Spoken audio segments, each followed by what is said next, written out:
Good morning, colleagues. Sis Vicky, could you please check up on other honorable members so that we can start?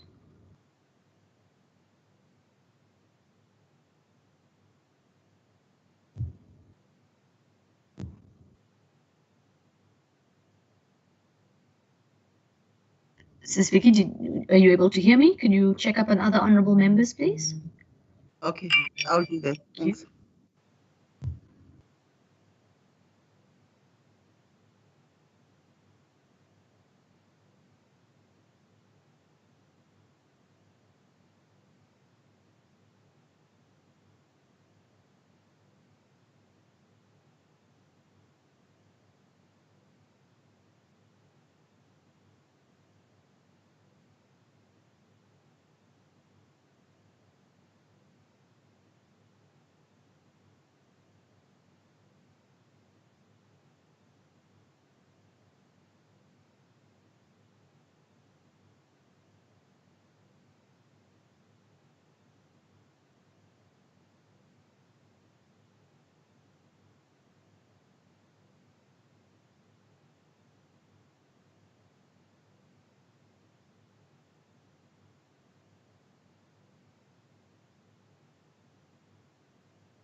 Colleagues, we're just waiting for other honorable members to join, and then I'll start once we have everyone.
Good morning, Chairperson.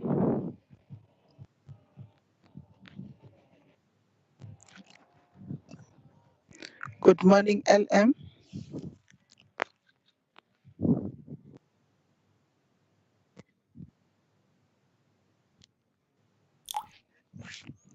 Chair, what time do you think we should start? We will start.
Honourable members, apologies about that. I'm actually just following up with the P unit regarding our stakeholders. So I just wanted to make sure that everybody has an opportunity to come through. There are some challenges, but we're hoping to be able to solve them in a few minutes. And that's why we haven't quite started as yet. But it is something I've spoken to Ms. Little more about, and it's something that I've tasked them to try and follow up on the stakeholders from both our workshop and the ones that we've invited as well. I've also got the team within our own committee also following up on the people that we invited and people who accepted the invite. We do have a handful of stakeholders on the line anyway, and I will welcome you in a moment. I just want to give an opportunity for other stakeholders to get in. So just to note that. So honourable members and to our stakeholders, if you could bear with us for just a few moments. Today, really the whole point is to hear from our stakeholders. So we do need to give them an opportunity to log on, and we do need to follow up with them as well. So that's the update from us at the moment, honourable members. I saw a hand up, but I'm not too sure if I've answered the question perhaps in this very quick briefing.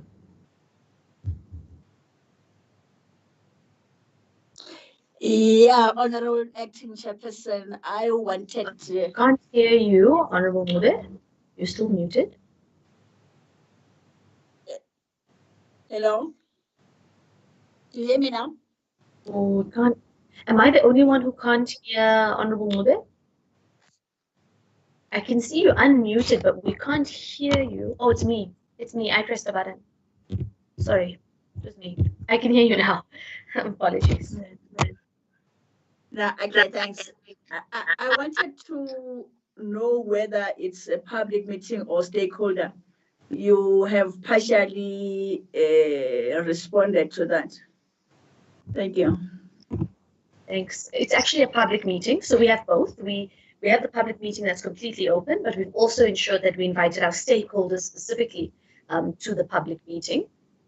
So it's both of those things.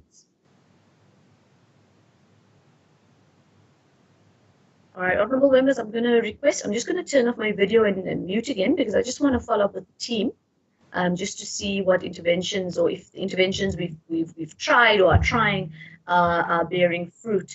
Apologies, I think also because we, in an awkward period of time, some people have some access to electricity, some people don't. I think that's also been part of the problem as well. But if you just give me, or I beg your indulgence, just for a minute or two, so I can phone the team, and we can follow up thereafter.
Honorable members, we've got a number of different people who are calling the different stakeholders. Those who indicated they didn't have access to data were in fact assisted, so we're just following up on those people. But we also have Mr. Lomo, who's following up with the Triple P unit and the community development workers who were in those workshops in the past. And then we're also following up with our regular stakeholders. So I'm hoping that by maybe 20 past 10, we can start. I know it's not ideal that we're starting late, but I do believe it's fundamentally important to have stakeholders in this meeting because it is a public meeting. We've engaged with the bill a number of different times as honorable members. And ultimately today really is about the public. It's really about our citizens, and it's about centering and amplifying those voices. So like I say, apologies. I think it's a difficult situation also when you're working with different stakeholders who have different levels of access. But of course, it's part of the job, and we will hopefully be able to remedy it. But I'm hoping by about 20 past, 25 past, we will begin. So yeah, like I said, vulnerable members could just bear with us in the moment. Thanks.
All right, honorable members and our stakeholders have already joined us. I think we've given enough time for other people to join in. I'm also cognizant of the fact that we have stakeholders on YouTube and we also have stakeholders on Facebook Live who are also starting to send us messages asking when we're going to start. So I think the other people who are following up with, they'll find us along the way. And I'm going to officially sort of open and begin our public meeting, which today, of course, I must welcome honorable members of the Portfolio Committee who are joining us, the MEC, our permanent delegate, Honorable Ngwenya, who unfortunately has had a bereavement in her family and has actually sent an apology. But all the same, we must welcome our colleagues and honorable members from the NCOP. Also want to welcome our HOD and officials from both the provincial and national departments, as well as our committee support staff, who of course always go out of their way to ensure that we have successful meetings. Before I get into the stakeholders who are here with us, I'm going to ask honorable members to please introduce themselves one by one. And I did give you guys a bit of a heads up. I'm going to ask you to put on your camera, introduce yourself very quickly, and then we'll move to the next person. So I'm going to go according to the list that's here, and so it will probably be alphabetical order. Let's begin with Honorable Badenhorst. If you could just introduce yourself and turn on your camera, then of course you can turn your camera off thereafter. Member Badenhorst. Okay. Good morning, Chair. Morning, Member Badenhorst. I just wanted you to turn on your camera so our stakeholders can see their honorable members and representatives. Okay, I'll do that. Thank you. Just introduce yourself so we can see your face, and then we'll move to the next honorable member. Okay. I'm on. Excellent. I'm Beverly Felicity Badenhorst, member of the legislature. Good morning to everybody. Thank you. Thank you very much, Member Badenhorst. That's very much appreciated. Honorable Ngube.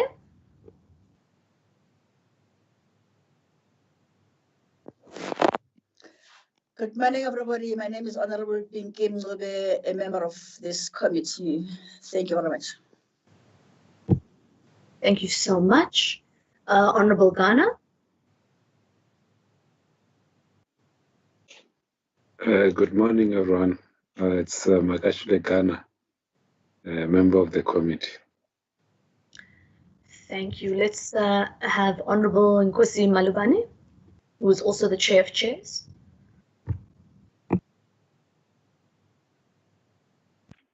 Good morning, Chairperson. Good morning, members, our stakeholders, and good morning, everyone who's present in this meeting. My name is Nkosi Malubane. I'm the member of the Gauteng Legislature and, of course, the member of this committee. Thank you very much, ma'am. Thank you very, very, very much. I think that covers honorable members for now. I'm just going to ask Sis Vicky if you could please send me a WhatsApp about the whereabouts of the other honorable members, and when they do in fact enter, we will then of course introduce them. But let me also introduce myself. My name is Fasiha Hassan. I am also a member of the Portfolio Committee. I am also the acting chairperson at the moment, as the chairperson Lasindwa is unfortunately not able to attend. But that being said, we're looking forward to this discussion. And also it's quite an important bill, so it's quite a progressive one as well. But regardless of that, I want to now move to the acknowledgement of our stakeholders. So honorable members and to everyone who's tuned in, we have stakeholders who are watching us live on YouTube, live on Facebook, but we also have different stakeholders who are also going to be joining us on this particular meeting, and they're from a number of different regions. So what I'm going to do is I'm going to mention the people that we've invited, and like I said, some are on the different platforms. So we're going to have to monitor across the 3 different platforms what kinds of questions and what kinds of comments are coming through. And then I'm going to explain the process today, as well as why we find ourselves here. But in order for us to all know each other, I'm going to talk about the stakeholders. So of our invited stakeholders, of course, we've invited our municipalities, all 5 regions. This is a particular bill that will also affect the municipality work.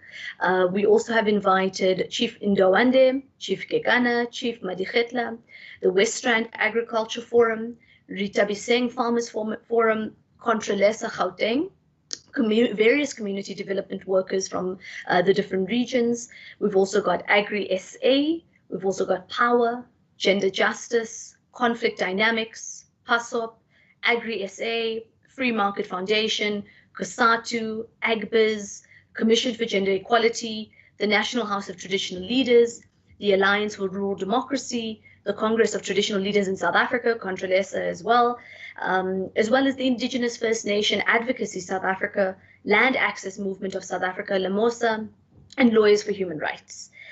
We also have stakeholders who are also attending in their personal capacities, and we're still waiting for a full list of those. And as soon as I receive them, I will definitely acknowledge everyone. But I'm seeing already in the call and on some of the other platforms some very familiar names of stakeholders who regularly engage in the committee. So a very big thank you to our stakeholders for taking the time out of their day, out of their Saturday morning to join us and to really, help our work. We exist for the public, for our citizens, and today's a perfect example of that. Right, so to everyone on the meeting, you can see the agenda is being flighted on the screens in front of you. I've just done the opening, the welcome, and the introductions, but I'm going to very quickly present on the proceedings of today, how it's going to work, so you can see how the actual order of things are going to happen. We're going to get the presentation on the Ultra Bill from the National Department of Environment, Forestry and Fisheries. We're then also going to hear from the presentation in terms of the Gauteng Department of Agriculture and Rural Development, many of our stakeholders will actually be familiar with. And then, of course, we're going to the big and most important part, which you can see we've dedicated enough time to, which is our stakeholder input and discussions. And then I'll go to honourable members for questions and inputs, because we've engaged with this bill before. And then, of course, responses. But very important, like I said, the purpose of today is around getting a feeling for what the public thinks about the bill, where are the potential problems of the bill, where are the potential benefits, and really to engage in a way that allows us to not just make a better piece of legislation, but to create a better relationship between us as honourable members, as the department, and of course as yourselves, because like I said, that's why we exist, to serve the people. Very important, everyone, to our stakeholders, the bill has been translated into all official languages. If you would like to request a copy, it's quite an easy process. Please just write your email on the chat and our support staff will send it to you. We will also monitor YouTube and Facebook to make sure that anyone who requests it is there. But also, so you know, it's also available on the website. So even if you aren't able to get it today, or if you'd like to engage on it a bit further after this, not a problem, it's available on the website. And that goes the same for the bill itself as well. But I know that people who are invited have been emailed the bill and the various documents before we got here. And then two last points, just before I deal with any other matters. I also want to inform our stakeholders about the last date for written submissions is this coming Friday, the 26th of March. So even if you're unable to maybe register your opinion or thoughts here, you're also welcome to put it in writing in any language of your choosing, as long as it's one of the official languages of the country. And that will also then form a part of our work in understanding and discussing the bill. And then, of course, the select committee will deal with, or rather consider, what we call the negotiating mandates. So once we discuss this and we have a position as Gauteng legislature, we then send it back to the select committee in the NCOP. And then what happens is on the 30th of March next week, they will then consider what legislatures have said. And then what we call final mandates will happen on the 13th of April, which is kind of the last parts of the process before it actually becomes a bill that's signed into law. I know I've given quite a lot of information, and I'll remind our stakeholders throughout the day about the options that are available to us. But of course, if you're having any challenges, please alert our team or alert any one of us, or even in the chat box, and then we can take it from there. Honourable Ncube, I see your hand is up. Let's hear from you just before we start the official program of the day. Thanks, Honourable Acting Chairperson.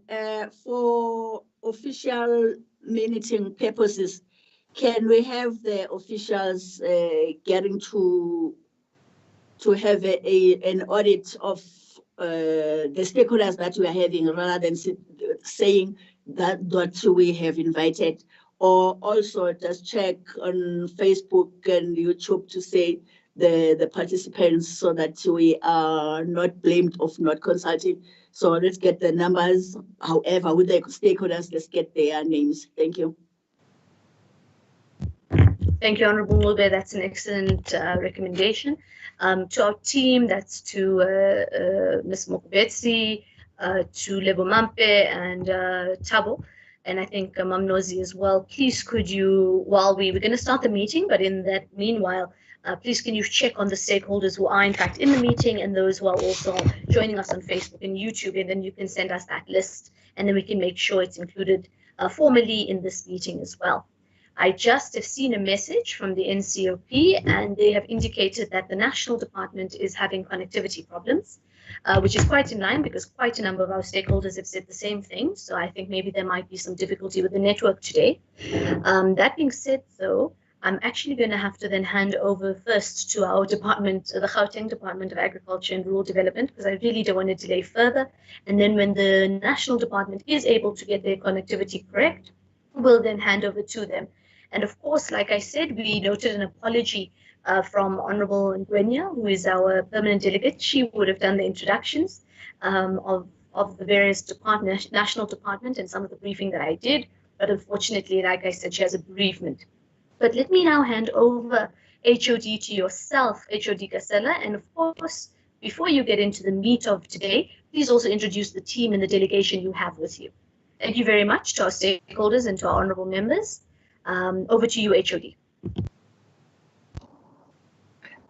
Good morning, Honourable Acting Chairperson, and good morning to all honourable members and to the stakeholders. Honourable Acting Chairperson, I'd like to start by apologizing.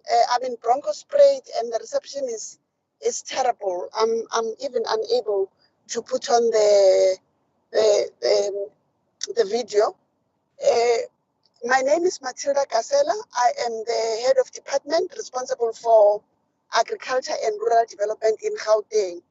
Honourable Acting Chairperson, I am with Mr. Extian van Wyk, who is going to be doing the presentation. If it's okay with the Acting Chairperson, I will then hand over to Mr. Extian, to Mr. van Wyk, rather to do the presentation. Thank you very much. Not a problem. Thank you, HOD. I think everyone's having some difficulty today with network for some reason. Mr. van Wyk, if you could just maybe at the beginning of your presentation, please turn on your video and introduce yourself.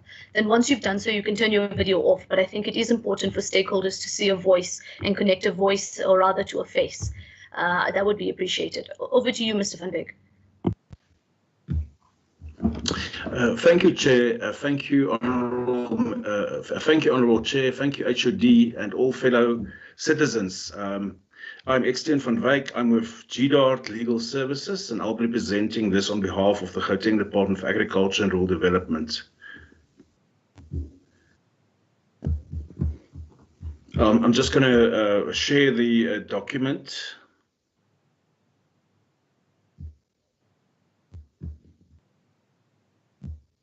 Lebo, I think you're going to have to stop sharing for Mr. van Wyk to also share.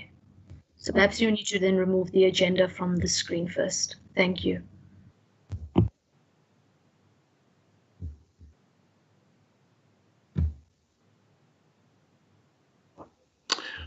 Okay, is it visible, Chair? Yes, you must just put it into slideshow mode so we can see it a bit better. Okay, Chair. And then also, Mr.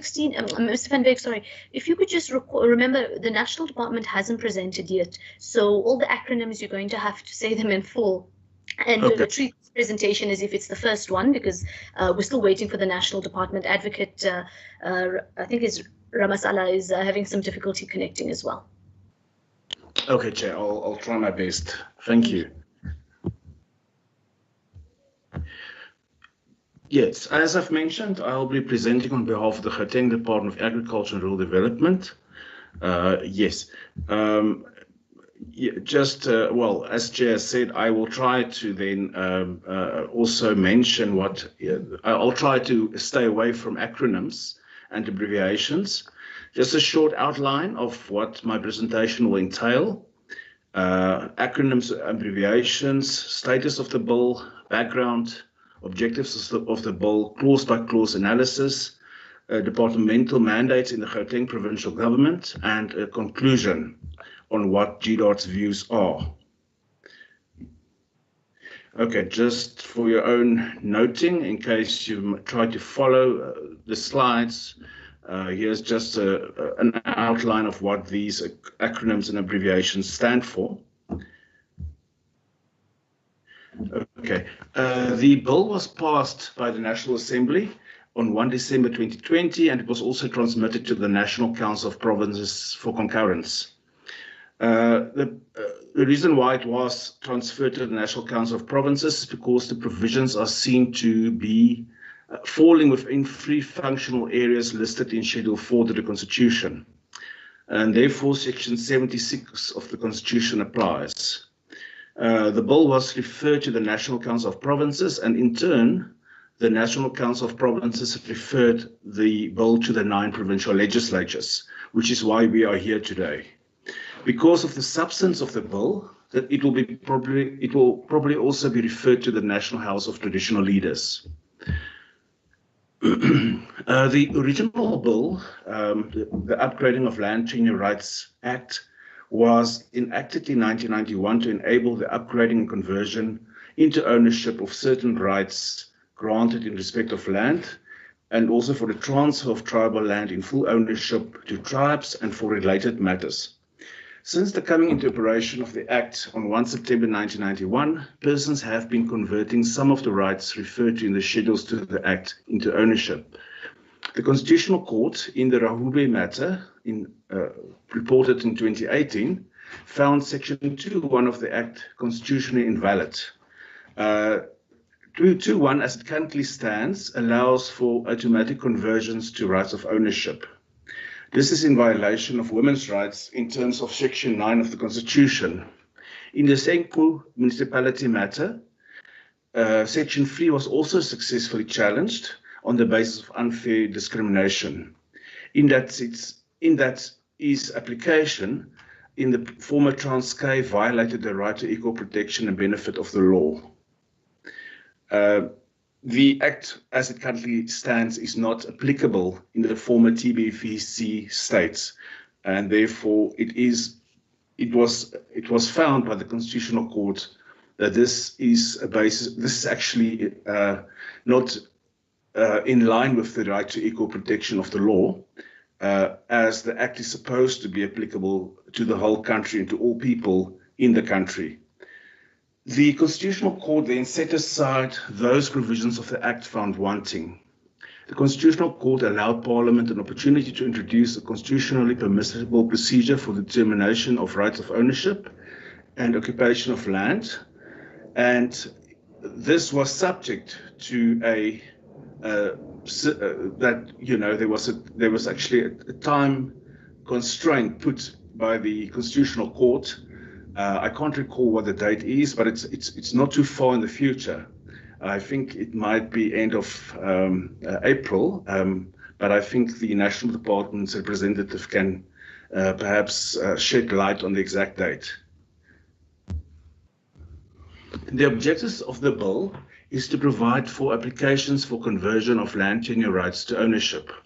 Also, the publication of notices informing all interested parties or persons of an application, an opportunity for interested persons to object, an inquiry by the Minister in determination of the facts and to make decisions relating to the conversion, any objection thereto and the vesting of ownership, the recognition of conversions that took effect in good faith in the past, and also matters related to the above. 4 clauses in the bill are actually relevant for today's discussion, or actually they are the essential clauses. Clause 1 seeks to amend Section 2 of the Act, which provides for the conversion of land tenure rights mentioned in Schedule 1. The amendments to Section 2 seek to provide the following. It provides for applications for conversion of land tenure rights. It allows for the Minister to give notice to interested persons of an application for conversion. It also provides for an opportunity for interested persons to object to an application for conversion. And also it enables the minister to set up an inquiry to determine facts relating to the application for conversion or objection to the conversion. Clause 2 seeks to amend Section 4 of the Act, which provides for contents of land tenure rights mentioned in Schedule 1 pending conversion. This amendment will ensure that persons who have been discriminated against in the past could also become the holders of land rights pending conversions contemplated in Section 2 of the Act. Clause 3 seeks to insert Section 14, capital A, which provides an opportunity for persons aggrieved by conversions that took place from 27 April 1994 to approach courts for appropriate relief. The proposed section also seeks to recognize conversions that took effect in the past and which favored women and those that were made in good faith. Clause 4 seeks to amend Section 25, capital A of the Act by providing that Section 3 of the Act applies throughout the Republic.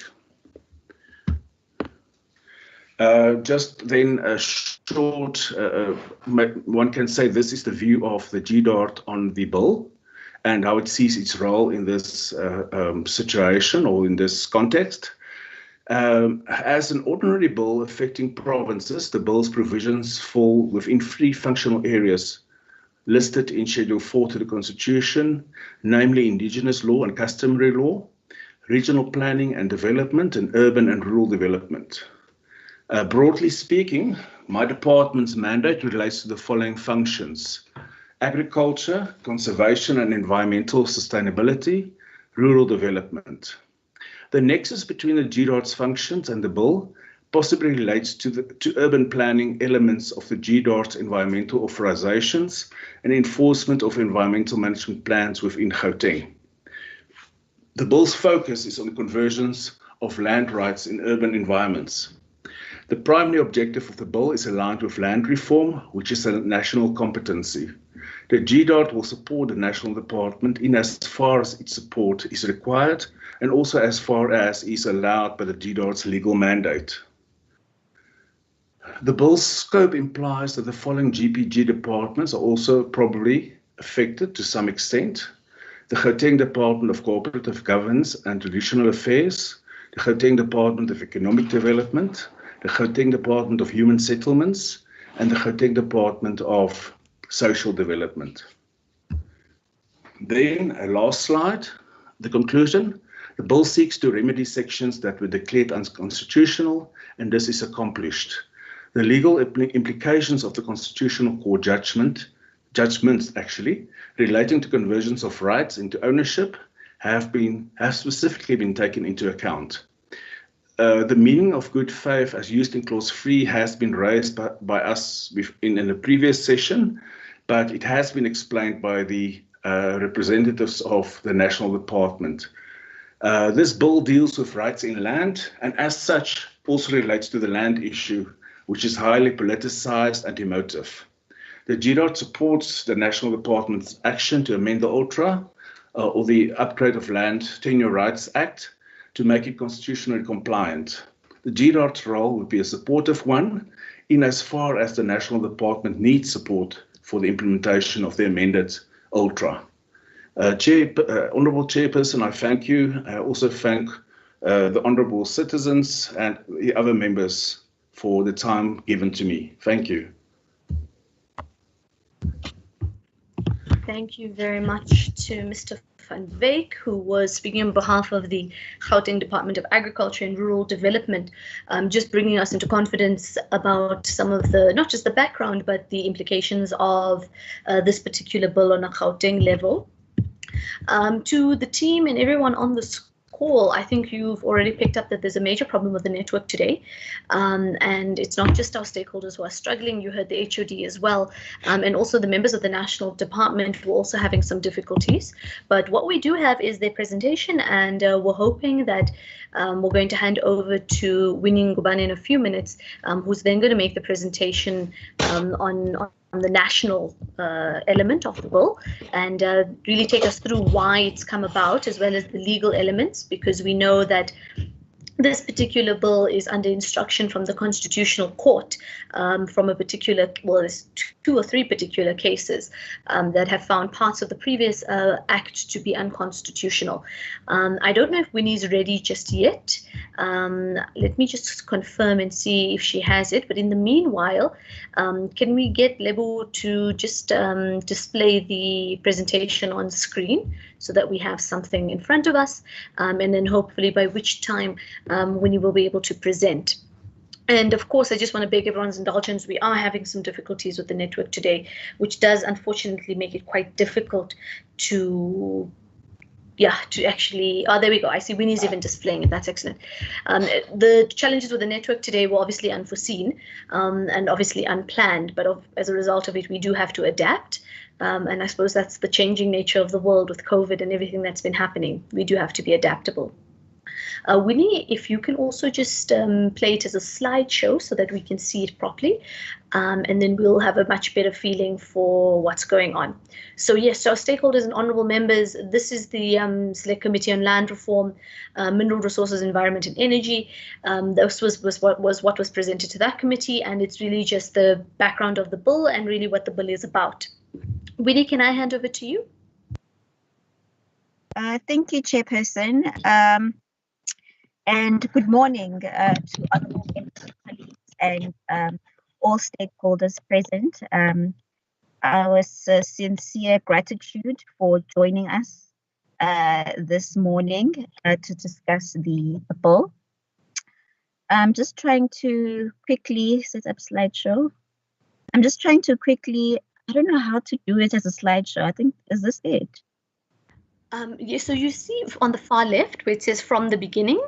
Yes. So yeah, just click that and we should be good. All right, thank you. So as Honourable Chairperson has advised that the National Department is unfortunately having connection issues.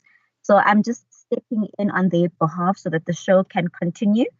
So I'll be presenting their presentation right now.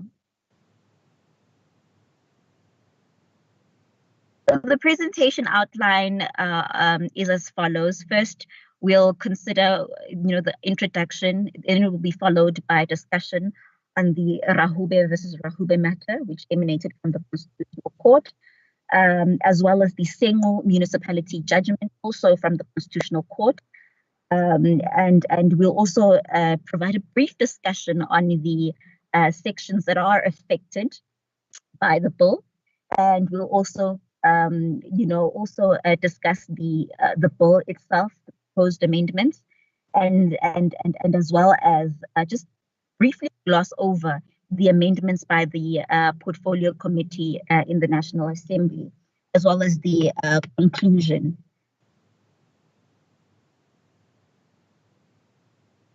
So with the introduction, as my previous colleague has mentioned, the bill seeks to amend the Upgrading of Land Tenure Rights Act of 112 of 1991, which we call in short the ULTRA. So this bill, this act provides for the upgrading of certain land rights by converting them into ownership. Now, it also provides for the transfer of communal land in full ownership to traditional communities. And the act was passed in 1991, so it's quite a bit of an old act. And it did not initially apply to the former EBVC territories. And Section 2 of the act, which provides for automatic conversions, was challenged and found to be unconstitutional in the Rahube versus Rahube matter in the Constitutional Court. Section 25A, capital A, which excludes the application of Section 3, 19, and 20 from certain parts of the Republic, which is the former PPVC state, was challenged and found also to be unconstitutional, and that was in the Sengu municipality matter. Now, the bill seeks to amend Section 2 and Section 25, capital A, and related sections to ensure compliance with the Constitutional Court orders in Rahube and Sengu municipality. And We're going to just briefly outline the amendments made by the Portfolio Committee and also the National Department's recommendation. Just to take you a step back and quickly discuss the Rahube matter. The matter involved a deed of grant in respect of a township house in Mabubani in Tshwane. Now, a deed of grant is one of the rights that could be automatically converted into a title deed, which in essence equals ownership, into ownership in terms of Section 2 of the Ultra. Now, the deed of grant was issued in terms of a very old proclamation. That's proclamation number R293 of 1962. And it was part of the regulations for the administration and control of townships in Black areas. Now, in terms of these regulations, a deed of grant could only be issued to a male person who was regarded as the head of the family of that township house. Now, the automatic conversion of the deed of grant into a title deed meant that only male persons could become title deed holders or owners of those houses. And that's where the problem lies. And in Rahube, Section 2 was successfully challenged on the basis that it violated, women's rights, and it does not afford interested persons an opportunity to object to those conversions. Now, moving on to the Senqu municipality matter. Now, this matter involved a permission to occupy certificate issued to the Tebet Property Trust in respect of a piece of land falling under the Senqu local municipality in the Jogabi district in the Eastern Cape. Now, permission to occupy is one of the rights that can be converted into ownership in terms of Section 3 of the Ultra. It was issued in terms of, again, a very old proclamation, proclamation number R188 of 1969, which is under the Black Areas Land Regulations. Now, the Tebet Property maintained that its permission to occupy was issued in terms of legislation preceding the 1969 proclamation.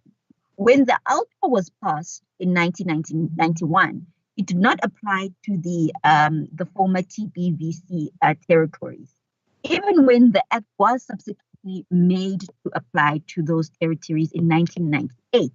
Sections 3, 19, and 20 was still excluded from application in areas outside so-called white South Africa, including the former Transkei. Now, Tebet Property Trust sought to convert its permission to occupy into ownership in terms of Section 3, but was refused permission to occupy, on the basis that Section 3 was not in operation in Senqu, which formed part of the former Transkei. And in the Constitutional Court, Section 3 was successfully challenged on the basis of unfair discrimination, that its non-application in the former Transkei violated Tebet Properties Trust's right to equal protection and benefits of the law as enshrined in Section 9 of our Constitution. Moving on to the affected sections by both these judgments that I've just briefly discussed. Now, Section 2, the first one is Section 2. The Section 2 is affected by the Rahube versus Rahube matter. And Section 2 provides for automatic conversion of a deed of grant into a title deed or ownership. Now, the automatic conversion mostly benefited male persons, thereby prejudicing women. It also does not afford interested persons an opportunity to challenge or object to the conversion. Hence, it was declared unconstitutional in Rahube. The second section which is affected is Section 14, capital A. Now, the court ordered that persons who are aggrieved by past conversions can challenge them in court. It also ruled that conversions that took place in good faith or in favor of women remain valid.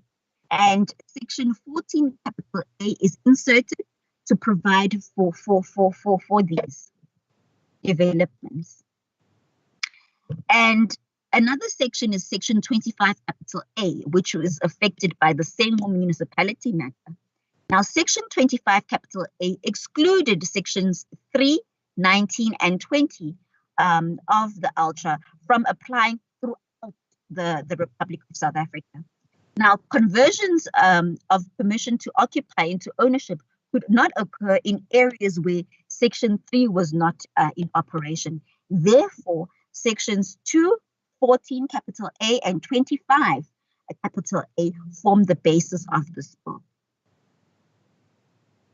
Zooming into section 2, section 2 is amended to do a variety of things, which include to do away with automatic conversions. Number 2, to provide for applications for conversions. Number 3, to provide interested persons with an opportunity to object to those conversions. And lastly, to provide for previously excluded persons, especially women, to apply for conversions. And then it also introduces, a very, detailed process of making applications to the minister. So that's for applications for conversions to the minister. The minister publishes notices of application in the Gazette to inform interested persons of such applications. And then the interested parties can object to those conversions. The minister can institute an inquiry to establish facts around the application or objection, and the minister makes a determination on the facts of the application or objection. So it's quite a detailed process that the bill seeks to introduce. Moving on to section 14 capital A. Now, as you'd recall, the court Constitutional Court ordered that persons who are aggrieved by conversions that took place from the 27th of April 1994 can challenge those conversions in court. Now, the court also ordered that conversions that took place before the 30th of October 2018 in good faith or in favor of women remains valid. A new section 14 capital A is therefore inserted to provide for both of the above. That's what section 14 capital A in essence seeks to do. Moving on to section 25 capital A. Now, this section provides as follows, and I quote, as from the coming into operation of the Land Affairs General Amendment 1998, the provisions of this Act, excluding sections 3, 19, and 20, shall apply throughout the Republic. Now, section 3, which provides for conversions of permission to occupy into Title B, as sought by the Tabor Property Trust, did not apply in the former Transkei. Now, the court held that such exclusion is in violation of the right to equality, in particular, the right to equal protection and benefit of the law. Now, this section is amended to make the whole Act apply without exception throughout the Republic. And these are amendments that were made by the Portfolio Committee. They're quite technical, but for the sake of completeness, I'll just go through them as well. Clause 1. So these are made, the reference to the page numbers and the line numbers are actually, set out in the actual bill. So if you perhaps have the actual bill, you may be able to follow. Clause 1, page 3, line 15, after the Gazette, inserted the words one local newspaper, relevant social media, and at the local municipal office. And also staying on page 3, after line 16, inserted the words, the minister must inform in writing the affected parties of the progress of such application.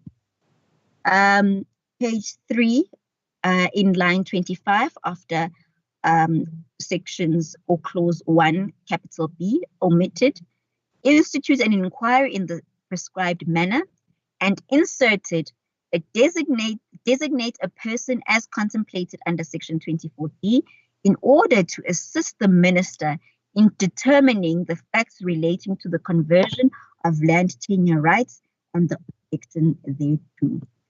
Still on page 3 after line 28, inserted clause 1, capital E, the person designated in terms of subsection 1D shall have the powers of a designated person contemplated in sections 24D, and B, assist the parties in mediating on the objection and report to the minister on the outcome of such mediation.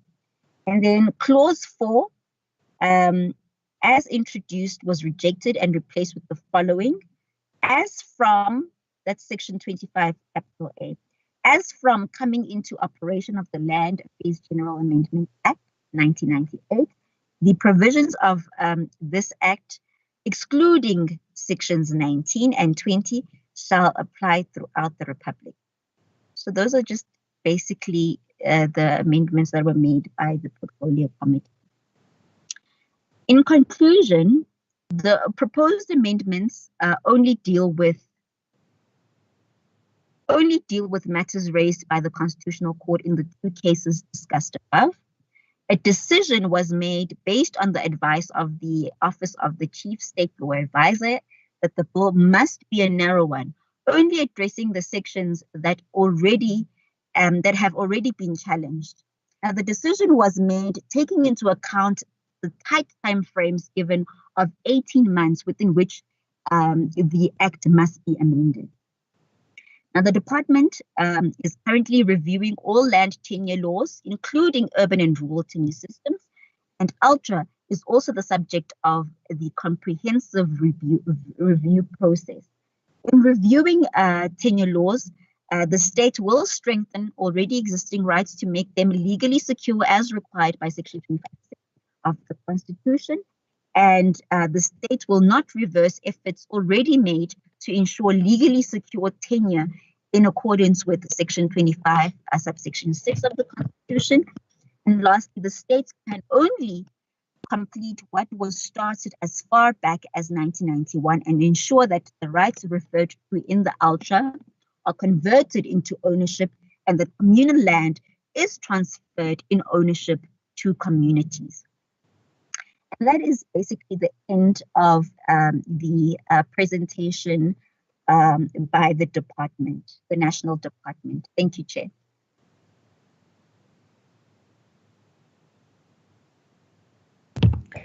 Thank you so much to you, Winnie Msungubani, who stepped up at the last moment. We appreciate that. I just want to, I know the DDG has managed to join us from the National Department of Environment, Forestry and Fisheries. Can I just quickly have the DDG introduce themselves, just so that our stakeholders and those on the call on our different platforms are able to see who he is and understand. DDG, are you there? Yes, good morning, Chair, and good morning, everybody. Let me start by apologizing. We have been struggling to connect. It was not easy where I am, but managed to connect. My name is Terry Ndove. I'm the DDG responsible for land redistribution and tenure reforms. My sincere apology for connecting a bit late. Acting Chair, can we speak to Mr. Sfiso? He looks very good, but then he's chowing our data.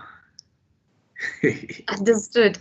Sfiso, if you could just take your camera only when you speak, that would be appreciated. I'm going to open up around in just a moment. So if you could just turn off your camera for now, Sfiso, you can put on your camera when you speak once and for all. Right. I think we've now heard from both the National Department as well as the Provincial Department on the bill. I'm now going to open up to our stakeholders on all the various platforms that we have or we're streaming live on, and that includes YouTube. So we're going to be checking out YouTube comments as well as the Facebook Live comments. And then, of course, we have stakeholders who are on the MS team calls with us as well. So I'm going to open up a round to hear from everybody. I'm going to only note honourable members afterwards. If you looked at the agenda, we're first going to hear from stakeholders. The whole point of today is to amplify stakeholder voices. And then afterwards, we'll then deal with honourable members. Honourable Mube, there's an urgent thing before they come up. Sure. Honourable Acting Chairperson, I would propose that you just give a short summary of what really happened with the Rahubes, because this amendment can help most of us. I know there are cases that are similar in Soweto. So just put the context in terms of where is it coming from. Then we can then open up so that it talks to the real problems that we're having. Thank you. Excellent. Thank you. Thank you, Honourable Mube. In fact, I have made notes on this particular matter, so I'm very glad you've asked me to do this. And just for the record, I'm about to post a very detailed video on my personal social media about how the bill came about. But that being said, I think it is quite useful to understand why we have this one. I'll be quite quick.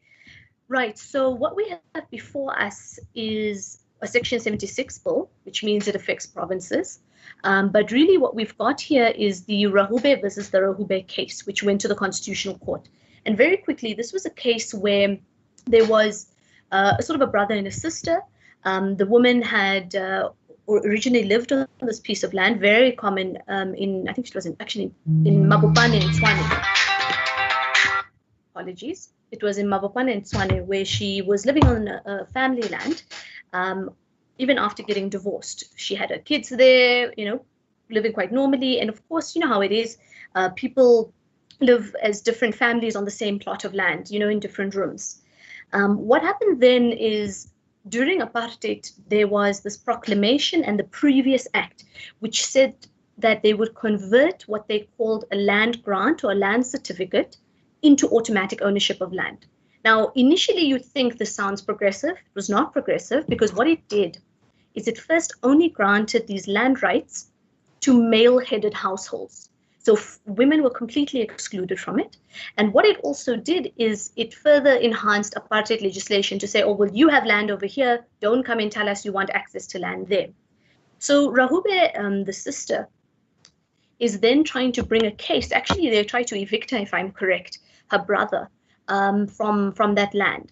And she was then able to bring a case both to the Magistrates Court, the High Court, and eventually the Constitutional Court, in which she basically was arguing that that particular act was unconstitutional based on what we call Section 9(1), which is the Equality Clause of the Bill of Rights, in that it particularly discriminated against women, which it did. It was very clear.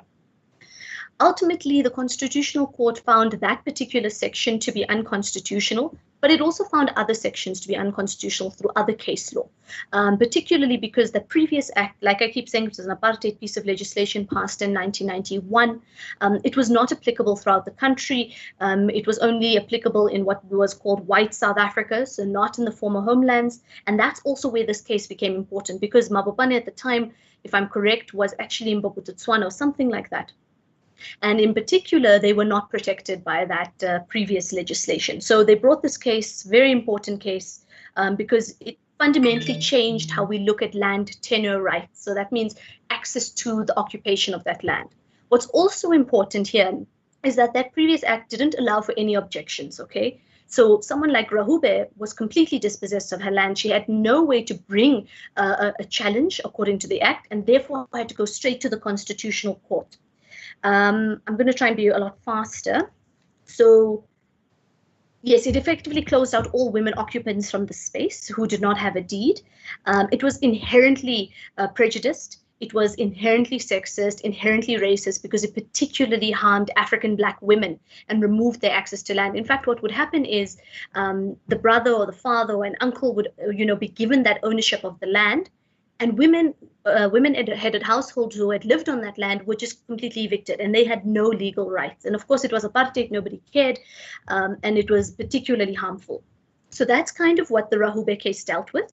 We also saw a lot of examples of women who were widowed and then were dispossessed of land later by their in-laws. And that's also something that this particular bill is going to address and help.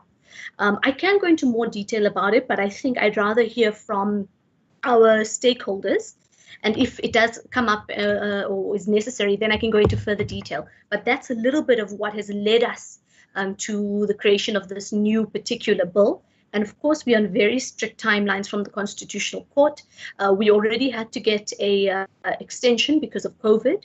And as a result of that, we are 18 months, or I think 12 months at least behind. And they had given us an 18-month extension.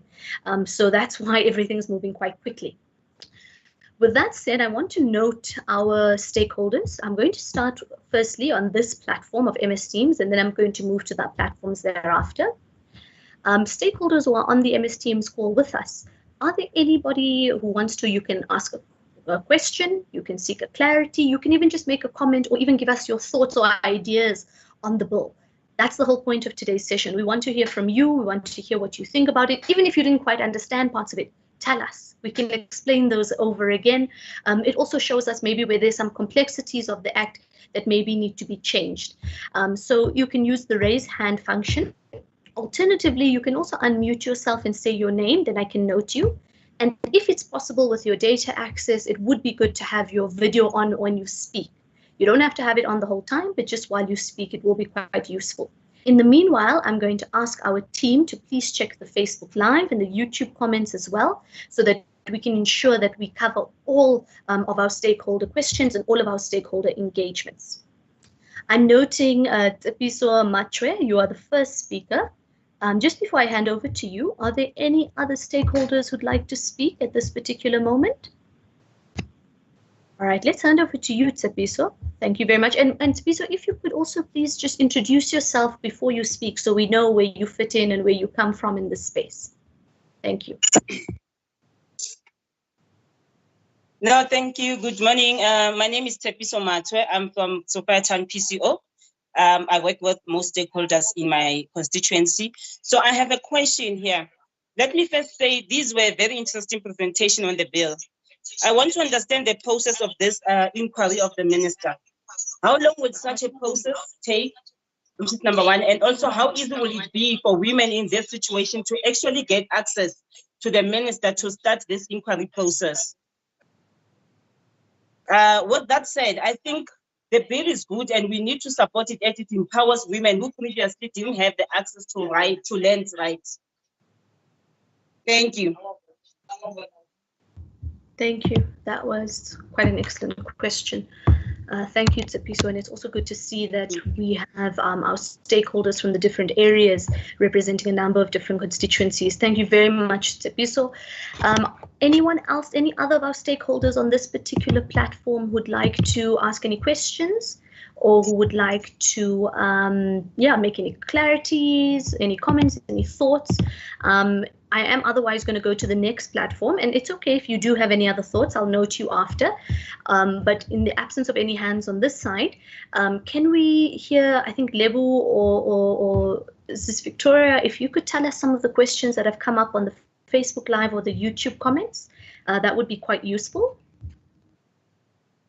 I could read them out, but I think it's nicer to hear from the team. Thank you, Chair. I have two questions here, Chair.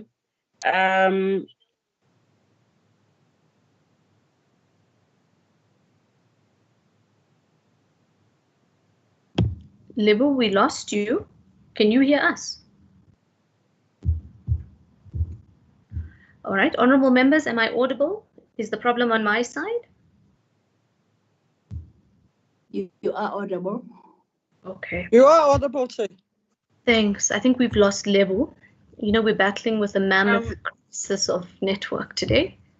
Apologies, Chair. Yes. Good day, honorable members. I have one question from Mr. Kamil Ali, and the question is, why is the bill at hand so narrow and only speaking to the exact clauses the Constitutional Court dealt with? wasn't this an opportunity to fully address land tenure rights in these situations?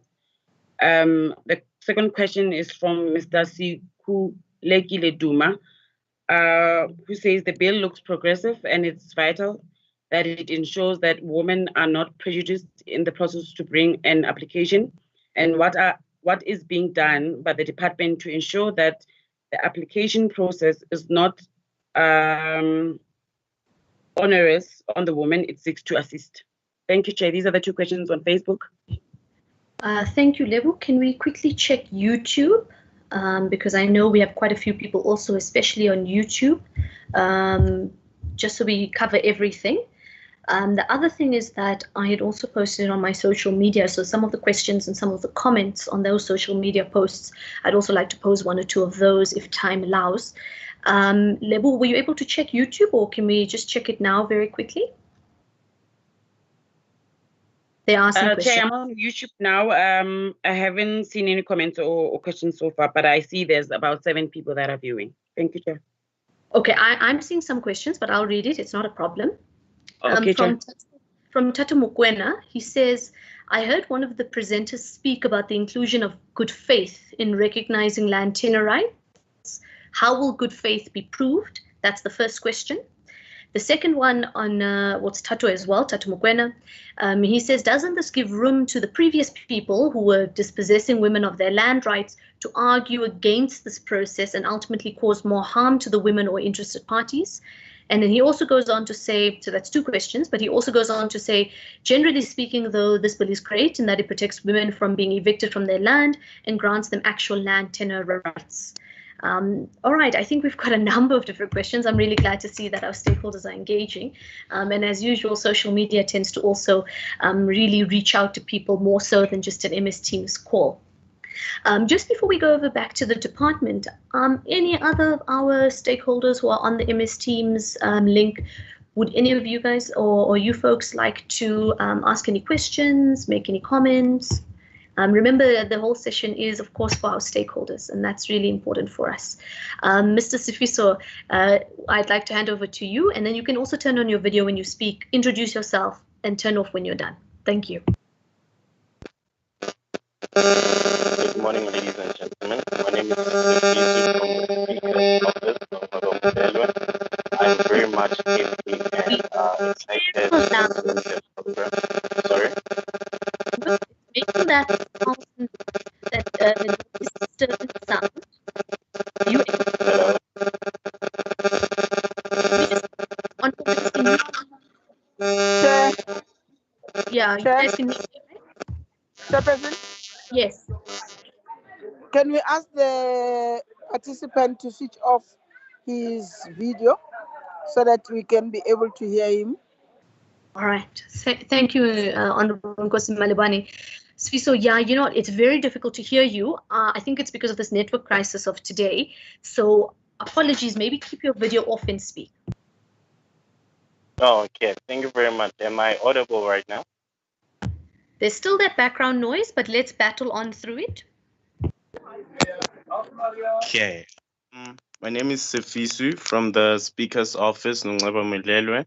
I love to say thank you very much for a progressive program. It's really educational, and I'm looking forward to the outcomes of the program. Thank you. Thank you, Sifiso. That was quite nice to hear. Very much appreciated. All right, what I'm going to do is hand over to the department and the DDG for now. I think there's a number of different questions that need to be responded to, and if there's any follow-ups, I'll note it thereafter. Over to you, DDG. And if you could, if possible, when you speak, it would be good to have your camera on because we have stakeholders today. So I think it's important to have the voice and the face. Thank you. Thank you so much. Although my network is not very good, hence I did not switch on the camera, but let's see what happens. I think the question that have been raised, they can be better responded by our legal people, because with regard to the focus of the bill, in line with what the Constitution has pronounced regarding the areas that are unconstitutional, that's where the focus is. However, the issues related to our communal land tenure bill, that is another process altogether. However, when this goes further, it will mean that the sections that actually more on the communal land tenure issues will be removed once the other bill is actually approved. But I think the legal people can be able to deal with that. Thank you. Okay, thank you, DDG. Let's hand over then to our legal people. I think it's Ms. Ngubane, if I'm correct. And then, Ms. Ngubane, when you speak, I'd appreciate also if you can turn on your video, just so that our stakeholders can engage with a face and a voice as well. Thanks.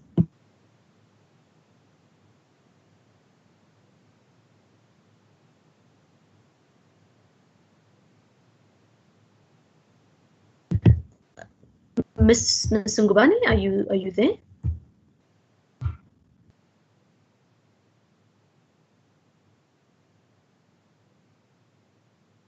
Sorry, Chairperson, I am here. I was just having a bit of a glitch. I don't know whether am I visible? You are not visible, but you are audible. Okay, my network is very bad here. Sorry, I'm in the back of my car.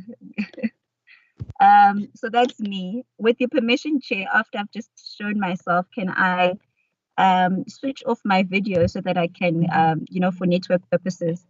Of course. Sure. Let me just quickly. All right. So thank you, Polly, stakeholders, for the very interesting questions and engaging questions. I will attempt to answer most, although I would have loved my colleagues from the National Department to also be present and also chip in where I might miss some things. But let me, from my understanding, we've also had a problem internally about the narrow scope of the bill. Why is it so narrow? And the only thing the only feedback from the National Department was that the department is going to embark on a very comprehensive review of land tenure rights throughout the country, and the Ultra Act will also be part of that process. And so when they embark on that process, they will also look at various aspects of the Ultra, which may perhaps not pass constitutional muster if it were to be tested. So our concerns were allayed by the fact that there is this pending comprehensive review process of land tenure rights legislation throughout the country, which the department, I think, if I am correct, has already started. But the department is more than welcome to just chip in there to add if I've left out anything. With regards to the application process, I would have loved to just quickly go to the actual bill so that stakeholders can understand. I'm just trying to quickly fly to the actual bill. Honorable Chairperson, please bear with me. Let's see. Here is it. Okay, let me just quickly flight it so that I can try and answer questions that related to any bills. Here we go. Can everyone see? Is it visible? It is now, yes. Okay, yes. Wonderful.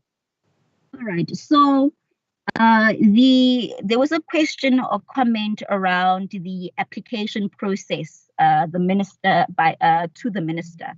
So, and that is regulated under Section 2 of the of this bill. And I just wanted to quickly just take honorable members and stakeholders through the section just to get an understanding of it.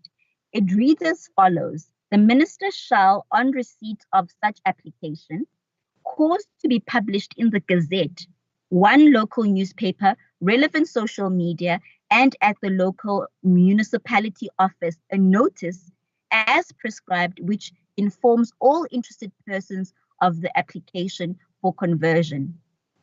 Now, the minister must inform in writing the affected parties of the progress of such application. The notice, as contemplated in subsection 1A, must provide all interested parties with an opportunity to object to the conversion and time frames within which to object to the conversions, which must not be less than 1 calendar month. So that just addresses the issue of the issue that was raised about time frames. And maximum the bill is quite clear that the process is given must be given not less than 1 calendar month. An objection to a conversion may be lodged in the prescribed manner with the minister.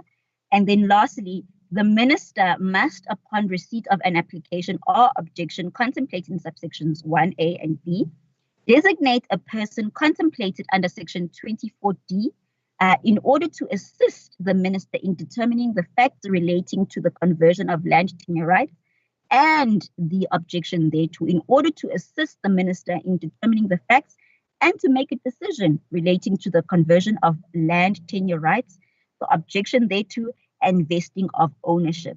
So the section seeks to introduce a new functionary which will assist the minister in processing these applications. And the functions of this functionary are very important in that they are the persons who are going to conduct the fact-finding, go on a fact-finding mission on these applications, consolidate facts and evidence, etc., to try and assist the minister in making the correct or the final decision on such application or objection. So so that is basically, I think that addresses the question around the application process, as well as the time frames therewith. And just also on I think there was an issue around the accessibility or how accessible is this process to especially disadvantaged people, especially vulnerable people in a vulnerable position, including women. I think that the section that I've outlined is quite progressive, and it is quite accessible, starting right from its inception. The publication of the notice of an application. It's published in various media platforms, which include the Gazette, local newspaper, and even social media, which is very progressive for legislation. So it shows that the legislatures or parliament is slowly moving on with the times. So it's quite accessible from the inception phase, and also it also gives the minister is also required to inform affected parties of the progress of such application. That in turn empowers applicants with a right to actually write to the minister to make follow-ups to say what is going on with our application. And I think that's really a very important aspect of just administrative action. And I think it's given expression, that is given expression in subsection B. So I think it is quite progressive in that regard as well. So in a nutshell, that's my answer. That's my answer with regards to the application process and the time frame and how it will be accessible. How accessible is it to Winnie, you're a bit persons in muffled. the Your last sentence was a bit muffled.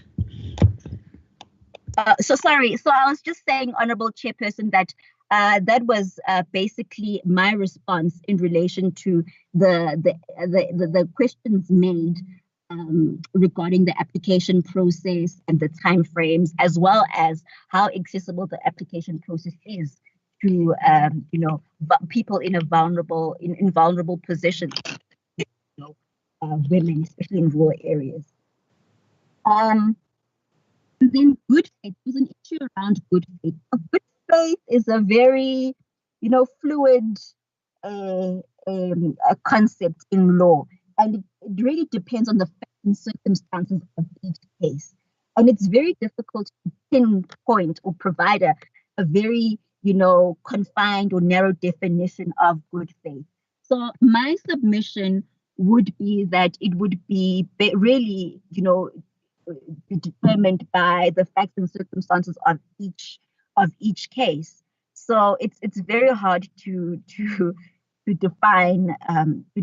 But let me just go. Sorry.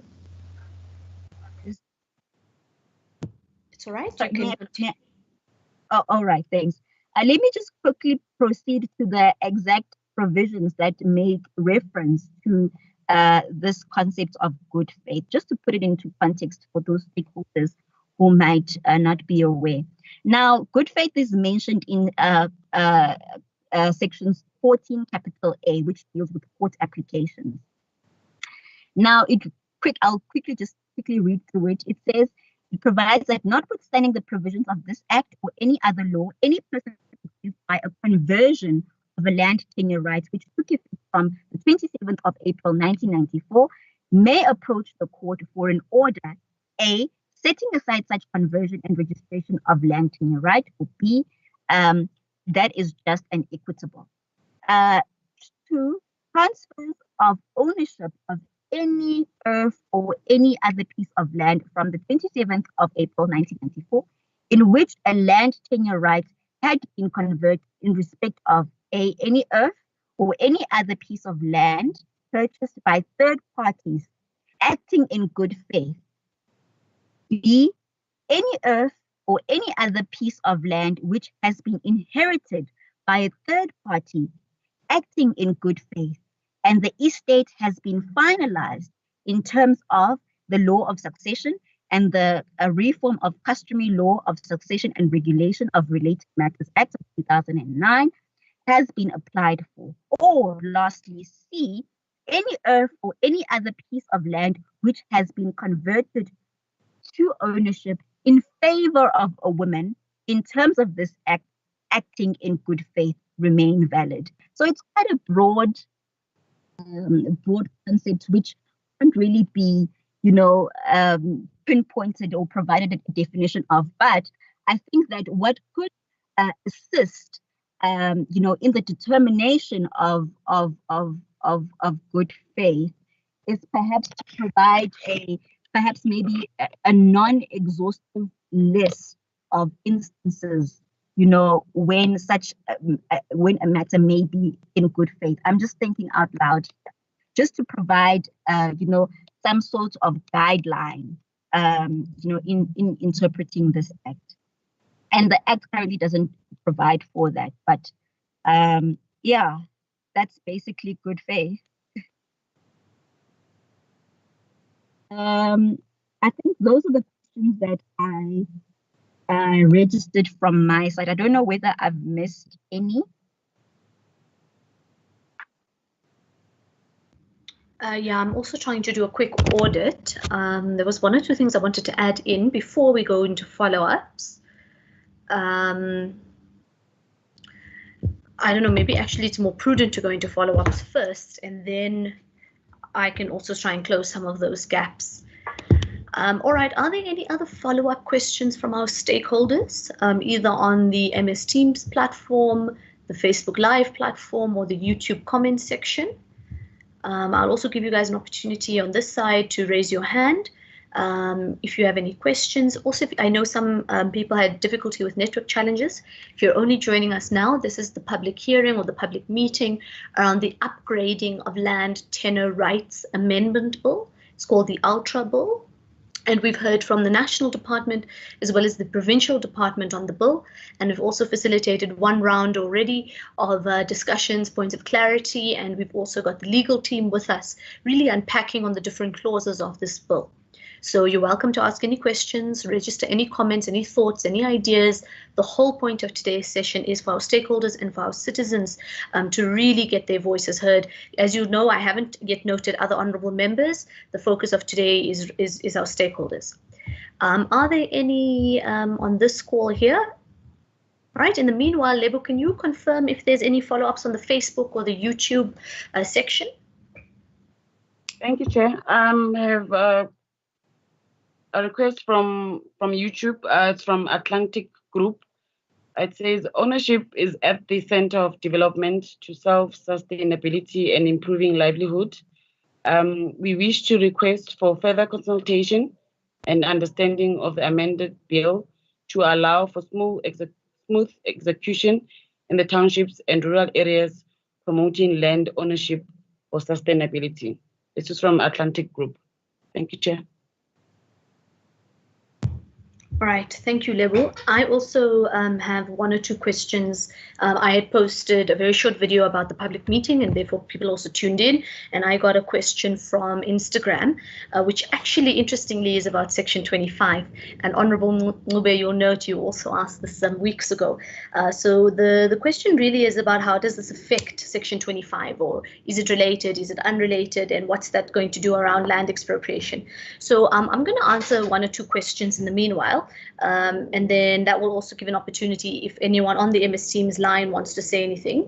So let me ask or deal with this first one about this, or sorry, the last one rather, about Section 25. Honourable Ncube had earlier actually asked a similar question around whether it affects Section 25 and the work around that amendment.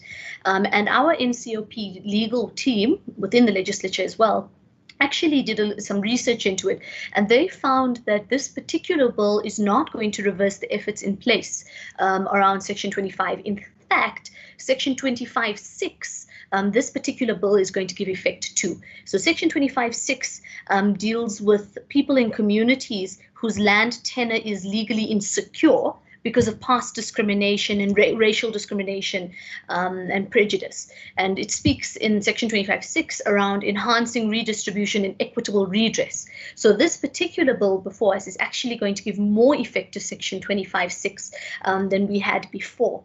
So in very much ways, it really enhances each other and works hand in glove. In terms of, I think, good faith has been spoken to. I do think there is some difficulty in some room there, but if you look at the wording, the bill is very progressive in that it speaks about must be in favor of women. And so if you read that good faith context, as well as that particular clause, one could then say the intention of the legislation hopefully will be achieved. But I think it's something that we do need to think about as lawmakers. It's something we need to consider, not necessarily the full-on removal, but maybe even the additional adding of a clause to make sure it doesn't harm the people that we're trying to assist.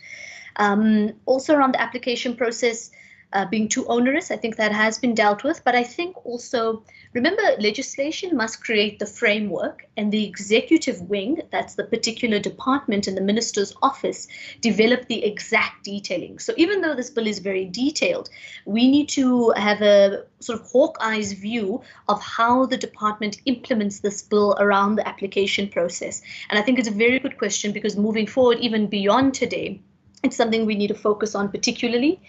In terms of the fact that the bill is quite narrow, I think Winnie has spoken to that in as much as this particular bill is narrow, the department is undergoing a full-on review system of the different urban and rural tenure systems in terms of policy. So the idea is they want to close the gaps, empower where necessary, and really provide more secure land tenure rights. And we were informed earlier this year that there's going to be an additional bill, in addition to what we've got now before us. There's going to be another bill that's also going to try and close some of those gaps, particularly on rural land.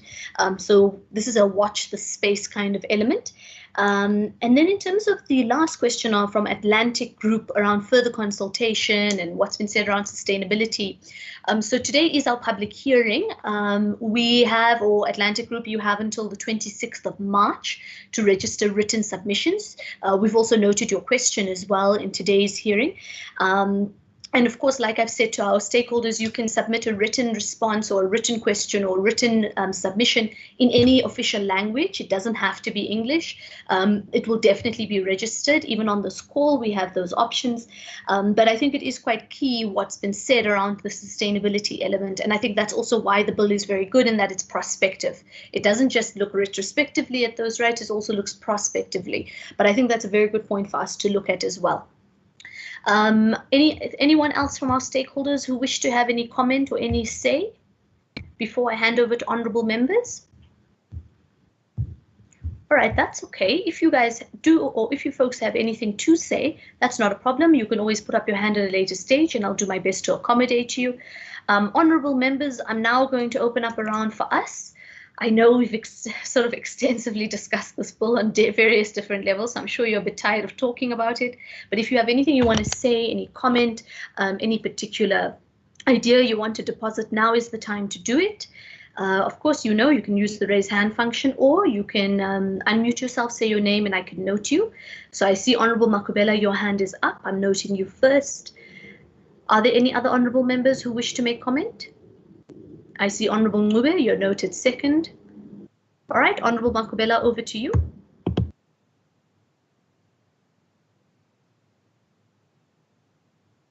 And yeah, please turn on your video, thanks. Izwele to Shangolasho. Thank you very much, Acting Chair, and to the stakeholders that have joined us, the honourable members of the public, and so forth.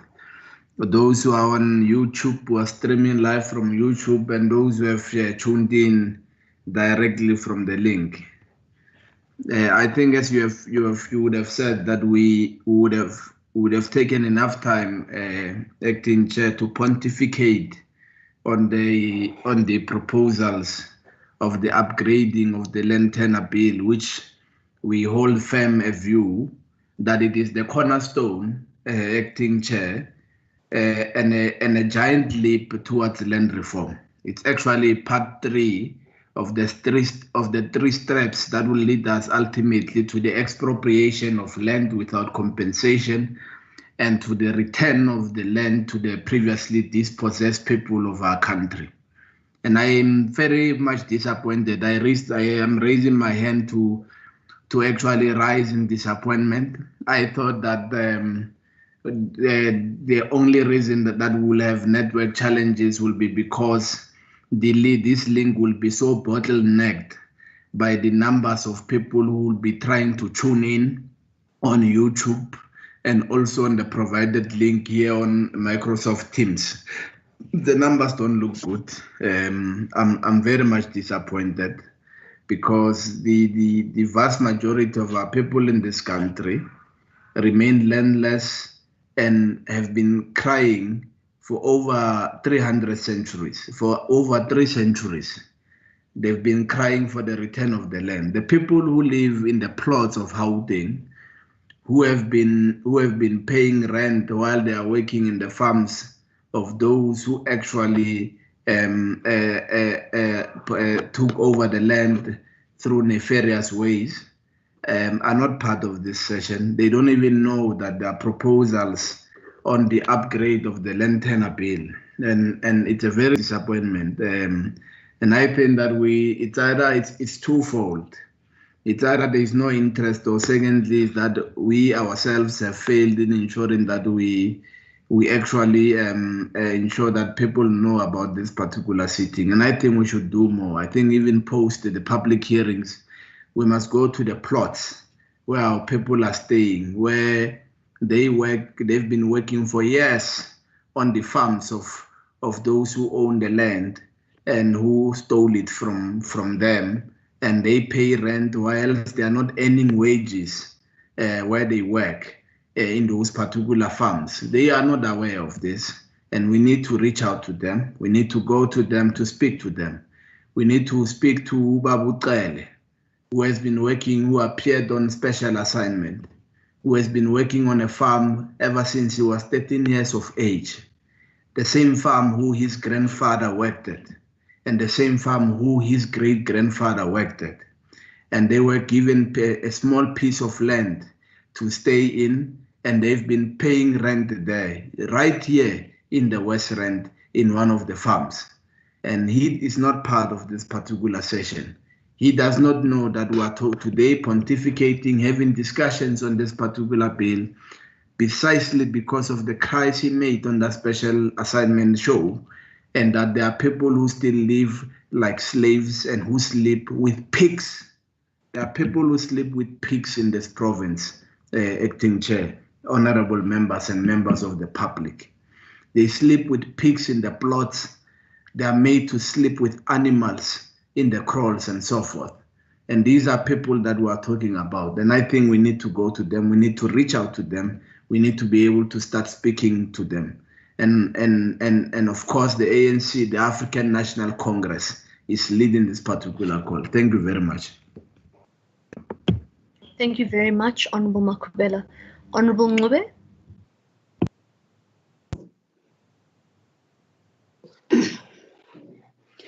Thanks, Honorable Acting Chairperson.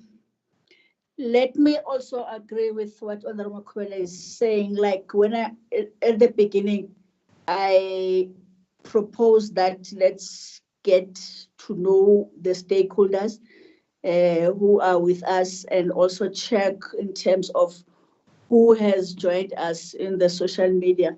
And because I was looking at the numbers, and informed by the challenges that I have experienced in the previous deployment in the PCOs, where children are also displaced with the same notion of the good faith. A person, their parents die, and a relative take advantage of the children and take the ownership of the house without the children knowing, and they get evicted. The old women and the old awomkhulu in the township, in Soweto in particular, I've intervened on many cases. In some of the cases, we did not win them. So the question of because let me make also an example with ourselves. We had my father died, then we had a stepmother. When my father died, this stepmother went to the High Court and alleged that he does not know our whereabouts and all those things. Then the court granted her ownership. And we got to know that in November. She did that in June. So this 1 month, is it not going to be an unintended consequence in terms of, because not everybody would see the Gazette. Not everybody is on social media. If the minister then gazettes or use any mode of communication, and the relatives do not see that, like I'm making an example with ourselves. So fortunately, when we got to know that, it was sheer luck from us for us to know it, and then we reversed that thing. Now, there are many of these cases that are happening, and that have happened. In particular, I'll confine myself with Soweto, where I've dealt with some of the cases where grannies have lost their houses, where children as young as 11 years opt to go and sell their bodies or stay with boyfriends because they no longer have a home, where it is taken, been robbed by the relatives, and then got the title deed that is now says the house belongs to them. So there are many cases. One is the question of the 1 month. So to say, if this 1 month elapses and there is no person that is challenging, it means those that are, I mean, let me not even say in the rural areas. Here in Gauteng, there are many people who don't use social media, who don't know when and is the Gazette out. So they will lose out. We have an example of the 48 hours. People invade the land or the house. Then if they're not chucked out within 48 hours, then you will have to follow a long process of getting an alternative and all those things, which the capacity of us responding is not matching the legislations that we put, and we confine ourselves to this short notice and then find that you can't implement them. So we have to look into that. I would agree with Honorable Makubela that this is a real narrow consultation, whereas examples of people that have been robbed by these shenanigans that are happening are many. So we need to do more. Thank you very much. Thank you very much, Honorable Mube. Any other honorable members who wish to comment? Yes, Chairperson. Honorable Can I Badinos, come in? go ahead. Thank Sure. you. Chairperson, there's no giant leap because the bill is very narrow, and the objection must be lodged to the minister that the time frame of the advertisement was not even a month. So we need an ombudsman for the time frames, because you cannot advertise a bill and just decide for in less than a month that it must be spoken to. And we need an extension for the communities of Gauteng. Thank you, Chairperson. Thank you so much, honorable members. I actually fully agree with you. I wasn't going to speak to it here. I was actually going to speak to it in a private meeting with you guys about my disappointment with the public participation unit. But that's something that we are going to talk about. I want to deal with a few things myself. The first thing is we definitely need to go to the various plots within this province and the various areas on the ground and engage directly. One of the difficulties today is it wasn't possible to have a physical meeting, so we had to have it virtually. But I do believe even beyond today, beyond this, these deadlines, we have to be in our communities and we have to be on the ground. And it's one thing that we can't relegate. It's our duty. That's why we are here. But it's also something where we can't. The strict timelines come from the Constitutional Court. And I know Parliament is just trying to stick to those timelines, but such strict timelines can't be the reason that block people from discussing and intervening on a bill.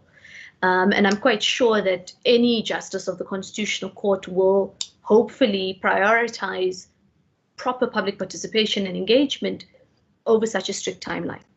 It is something that I know as the Gauteng legislature, we're putting in our negotiating mandate about the timelines, about the difficulties. And if honorable members have read the briefing note from the NCOP legal unit, they also explain some of the difficulties on the timeline and that we're unlikely to get an extension from the Court because we already have a 12-month extension. That being said, even beyond today, and I'm also mandating the team, Lebu, Tabo, Mamnozi, Sisviki, we really need to put this into our oversight work. We need to be having more public meetings in our, it's not rural Gauteng, but particularly in the more farming areas of Gauteng where people are really suffering. So let's please put that into the program for the next term as well. I'm not done, but I see Honorable Ngosi Malubane's hand is up. So I'm going to take her hand before I deposit anything else about how we move forward. But let's hear from the Honorable Chair of Chairs. No, thank you very much, Honorable Chairperson. What I want us to, I actually don't think that we need to just blanketly object to the bill and throw everything that we have done so far into some pit. What I'm requesting us to do is ask Triple P to look at the possibility of us having 5 regional meetings, meaning Johannesburg, Sidibeng, Tshwane, Ekurhuleni, as well as the West Rand, of a maximum of 250 people in the venue, or a minimum of 50 people in a venue, to solicit inputs from different stakeholders, but also members of the public, because it doesn't necessarily mean that if we have called in our stakeholders, our members of the public are actually represented. So I will actually request that we look at the possibility of having that, but also plead with programming that they give us a chance to consult as much as possible, starting immediately after Monday holiday, after the 22nd. So it means next week we can try and see if we can have one meeting a week after, another 3 meetings, and thereafter, and on the 3rd week, then we have one meeting. In that way, we'll have consulted with our people, but you need to also inform the minister that due to time constraints, we actually request that he actually look at allowing us as a committee to try and consult as widely as possible. The visual meetings are not actually very helpful when it comes to public participation, because a number of our people are not able to connect and also make a meaningful contribution, including the ones that are in this meeting. Because when you look at the presentation, it's not as looking at a physical presentation and be able to make notes and then make an input. So that is my request, Chair. And I don't think I agree that much with Member Bodinost. Thank you very much, Chair. No, Chairperson. Honorable Makwela, I see your hand is up again. Very, very briefly, please. Well, I want to ask that when we approach bills, when we approach matters of such importance, we must not use common sense as honorable members. We must read them. We must apply ourselves, particularly when we have taken time to go through the bills. And some, if we are to tell their parties that they stood up to ask us to reject this bill, they can even be expelled, by the way, because most of the proposals that are on the bill are even made by their parties. They are in what they call their cardinal pillars. And today they stand here having not read the bill. I think maybe it's because honorable members, some of them, they are trained to even reject things, that they just even reject things of their own proposals. It's wrong. And this bill is progressive. This bill must be supported. And that's why we brought it. They will reject their own children one day. Yeah, one day people will stand up and say, this is not my child, when it's their child.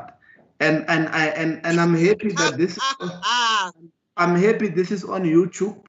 Some of their leaders are listening, they are being recorded.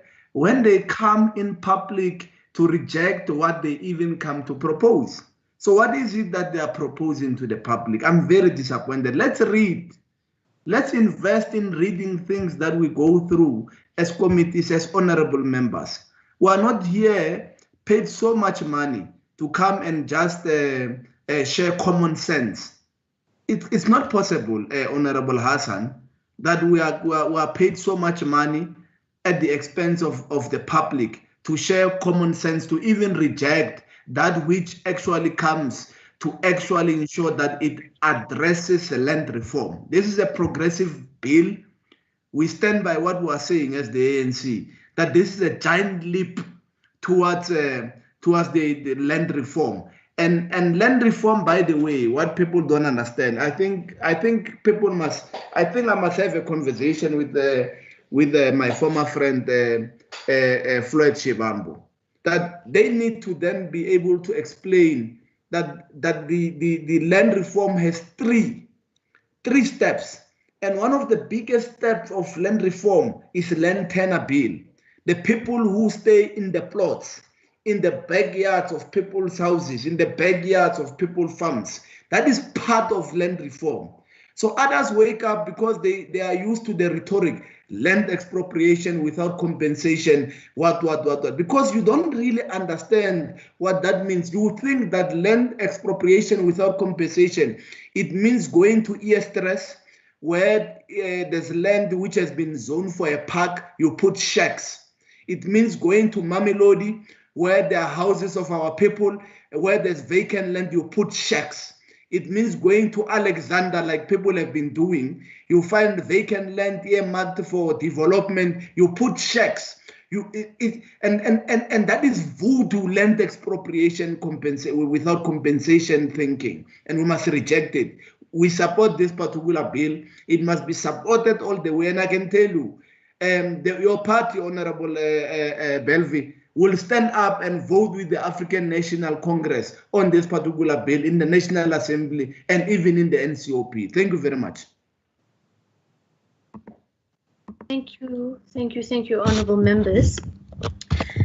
I fully agree. I think that this is a very progressive bill, and this is something where if you read it in detail, you know, before coming to this meeting, I not just read the bill several times, I read both of the main cases.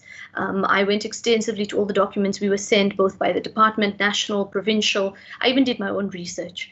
And I can stand in front of you and tell you, as a lawyer who was trained at Wits University, this is an incredible bill, putting forward land tenure rights to women who have been dispossessed, who have continuously throughout their lives been disenfranchised. And the reason why this bill is so progressive is it actively protects women. There's no like gray area. It says in favor of women.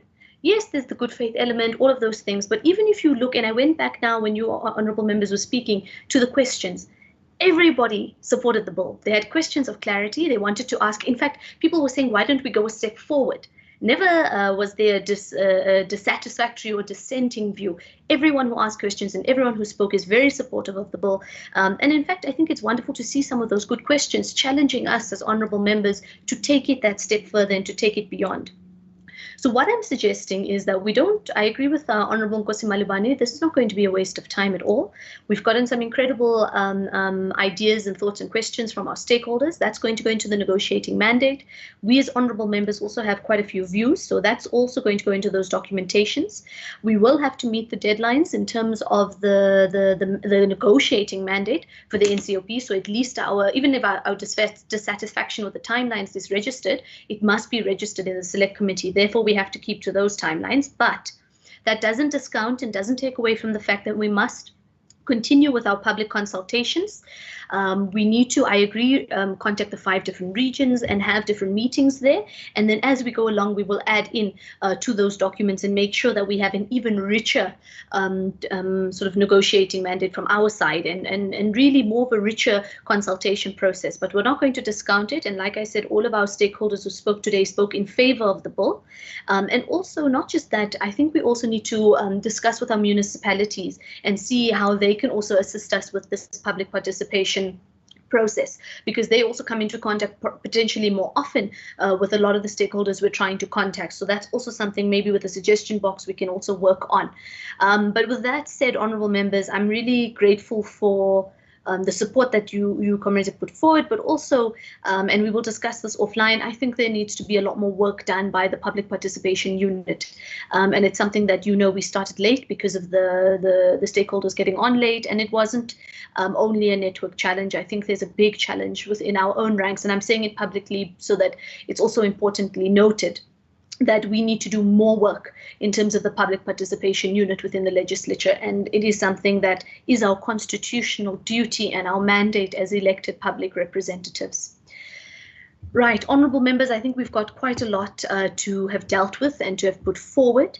We're not entirely done, of course, but I did want to just say that so that we're all on the same page moving forward, so that we know how we're going to take it beyond. Just before I close, earlier I did say I wanted to just see there was some stakeholders who I think wanted to say stuff, but we weren't able to note them in time. So I said, even if we move into the meeting a little bit later on, I'll note them further. This is the last call for our stakeholders who are on the line, both on YouTube, Facebook Live, and of course the MS Teams link to make any further comment on the bill. And like I said, we're going to continue with our public participation, particularly physical public participation, but at least we'll have something to submit to the select committee moving forward. So if there aren't any other stakeholders who want to say anything, I'm going to hand over lastly just to the DDG if there's anything he wants to make comment on, given what honourable members have said and given what honourable members have deposited. DDG, are you still here with us? Yes, I'm still here. Thanks, Chair, and thanks to the stakeholders as well as our honourable members. Like you have said, there's been a process through this bill.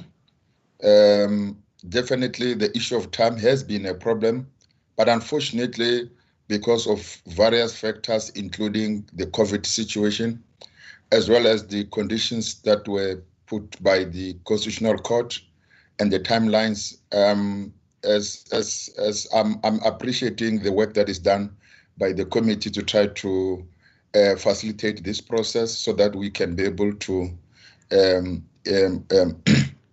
comply with the constitutional court deadlines. But the rest, I think, Chair, is up to the members together with the committee. As a department, we are happy with the participation that we are seeing, but if it can be improved, we will welcome that. Thank you so much. Thank you very much, DDG. Winnie, I think you would have been covered. I don't think any of these were particularly legal issues. Is there anything you want to add in just for the sake of holistic response? No, thank you, Chairperson. I've got nothing to add. I think everything was covered. I'm happy. Thanks. Okay, yeah, I agree. I just wanted to give you that opportunity, so we made sure, in case there was anything legal that we needed to address. I agree also with what the DDG said. I think the Constitutional Court timelines are very difficult, but I've already spoken to that, and I do think that we found some sort of a balance between meeting deadlines, but also ensuring that our people have more of a say in this bill. And of course, I mentioned it earlier. The department did brief us, the national department that is, that there is another bill that is also coming, and let's ensure, honourable members, and specifically to the public participation unit, let's make sure that when that bill also comes, we find ourselves in our communities, in the different corridors, having these proper public meetings and hearing directly from our people about what's going on. Just one last announcement or two before we move for closure. Remember, the process is still open. This is to our stakeholders. The written process is open until the 26th of March. You can submit a piece in any language. It doesn't have to be in formal English. It doesn't have to be, on a particular letterhead, even if it's just your thoughts and ideas. It doesn't have to be formal. A lot of people think that a written submission must be in a particular way. The whole point of it is trying not to be elitist. So even if it's just your ideas, even if it's not full-on sentences, even if you're a bit self-conscious, don't be. You really can send it through. And if you're worried, you're also welcome to just send it to us as committee members, to our committee staff. We will also then make sure it goes into our final documentation, which we then send to the NCOP ultimately for the views from Gauteng. So we really want to keep this process open and accessible in that regard. With that said, I know we've experienced a number of different challenges, even with the network today, with the department and various different stakeholders struggling to get on. But those who did join us, I really do appreciate you taking the time out of your Saturday, obviously time away from family, and I know it's also a long weekend for many people, but I really do appreciate that our stakeholders have given us the opportunity to represent them, but also an opportunity to interact with each other. Of course, to the department, both national and provincial, the MECs, I've mentioned our stakeholders, and of course to honourable members in the committee, and to the team of our Economic Development and Agriculture Portfolio Committee, who have worked for so many weeks doing their best to really try and make this an accessible meeting. I wish the public could see the difficulties we went through behind the scenes and how we really wanted to have a physical meeting, but it just wasn't possible at the time. But with that said, I really want to thank everybody. This is not the end of the road. Please, please, please, we're going to be contacting you soon again, probably for the more extensive public consultations. And if there's anything else maybe you were a bit shy to say, you're welcome to contact us beyond that. Honourable members, with that, I'd like to thank you all, and the meeting will be adjourned unless there's any major announcement that I might have missed. Lebu, is there any major announcement that we need to cover? None, Chair. All right. Thank you very much, everyone, and especially to our stakeholders. The meeting's Oh, there was somebody speaking, but Honourable Nkosi I can't hear you. You're muted. I don't know if you can. Chair of Chairs, we actually can't hear you. Oh, no, Chair, it was just a comment in passing.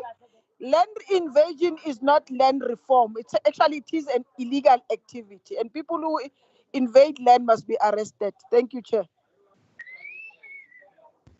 Thank you, Chase. Tebogo, I see you had unmuted, and I think you're a stakeholder, so I'm going to take that. Even though the meeting is closed, we can still take what your input might be.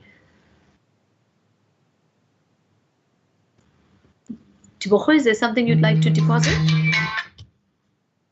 Okay, I think that Tebogo is fine. All right, thank you, honorable members. Everybody is released. Thank you, Chair. Bye-bye. Thank you. Have a good day, everyone. Thank you. Happy weekend.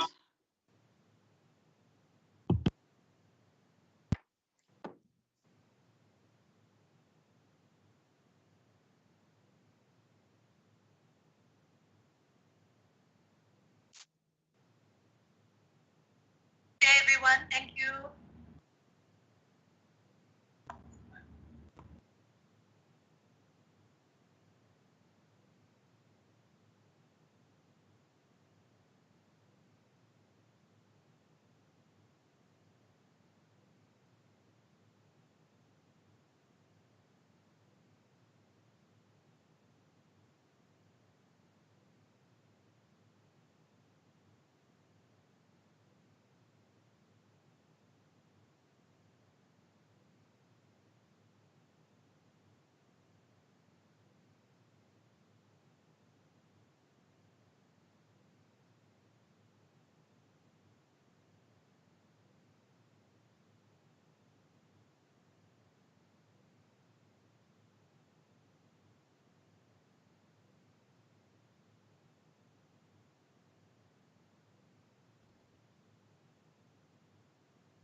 No, no, thank you, Chairperson. I've got nothing to add. I think everything was covered. I'm happy. Thanks. Okay, yeah, I agree. I just wanted to give you that opportunity, so we made sure, yeah, in case there was anything legal that we needed to address. I agree also with what the DDG said. I think the Constitutional Court timelines are very difficult, but I've already spoken to that, and I do think that we found some sort of a balance between meeting deadlines, but also ensuring that our people have more of a say in this bill. And of course, I mentioned it earlier. The department did brief us, the national department that is, that there is another bill that is also coming. And let's ensure, honourable members, and specifically to the public participation unit, let's make sure that when that bill also comes, we find ourselves in our communities, in the different corridors, having these proper public meetings and hearing directly from our people about what's going on. Just one last announcement or two before we move for closure. Remember, the process is still open. This is to our stakeholders. The written process is open until the 26th of March. You can submit a P on a particular list. People think send it a day. Those time. Your meeting will be adjourned unless there's any major announcement that I might have missed. Lebu, is there any major announcement that we need to cover? None, Chair. All right.